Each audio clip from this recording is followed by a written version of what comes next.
રોજ આ પ્રભુજી રતનજી જે અંદાજિત 2-2.5 વર્ષ પહેલા ઘરેથી નીકળી ગયા હતા. એમની માનસિક સ્થિતિ થોડી ખરાબ હોવાને કારણે અહીંયાથી નીકળી ગયા હતા અને રાજસ્થાન જે ઉદયપુર ચિત્તોડગઢ હાઈવે પરથી એમને બિનવારસી હાલતમાં રખડતી ભટકતી હાલતમાં ત્યાંથી પિકઅપ કરીને અપનાગર આશ્રમ ભરતપુરમાં એમની સેવાને ઉપચાર થતા એમનું એડ્રેસ છે, એમના મારી છે, એમના ભાઈ છે. જાણીશું એમની જોડેથી કે કેટલા સમયથી નીકળી ગયા હતા. શું નામ છે આમનું? રજનીભાઈ. તમારું શું થાય છે? મારા ભાઈ. કેટલા સમયથી ગુમ થઈ ગયા હતા? 2-2.5 વર્ષ. 2-2 વર્ષથી. શોધખોળ કરી દીધી તમે? હા, શોધખોળ કરી છે. પોલીસ સ્ટેશનમાં જાણ કરી દીધી?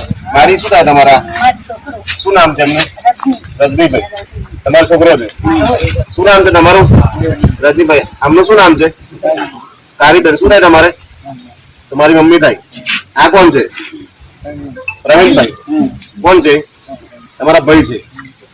અહીંયા એમની માતા છે અને એમના ભાઈ છે. અને ફાગવેલના માનવ સેવા ચેરિટેબલ ટ્રસ્ટ સુરત દ્વારા આજરોજ એમનું પરિવાર મિલન થાય છે.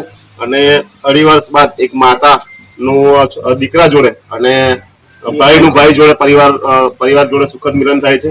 એમાં એક ફાગવેલના જેવા આવી જાવ ને, શું નામ કીધું? ફાગવેલના જીતુભાઈ, જે અમારી જોડે ફાગવેલથી અંદાજિત 4-5 કિલોમીટર અમને રસ્તાની ખબર નથી, તો અમારી ગાડીમાં બેસીને એમને પ્રોપર છોકરાનું પરિવાર જોડે મિલન કરાવ્યું હતું. તો જીતુભાઈનો ખૂબ ખૂબ આભાર કે એમને ફાગવેલથી અમને આ એક રૂરલ એરિયાની અંદર અમને કદાચ ખ્યાલ ના આવતો, તો એમને ત્યાં સ્થળ પર આવીને પરિવાર મિલન કરાવ્યું હતું. તેમનો ખૂબ ખૂબ આભાર. અને આજ એક સુખદ પરિવાર મિલન આપણે જોઈ શકીએ છીએ. નમસ્કાર.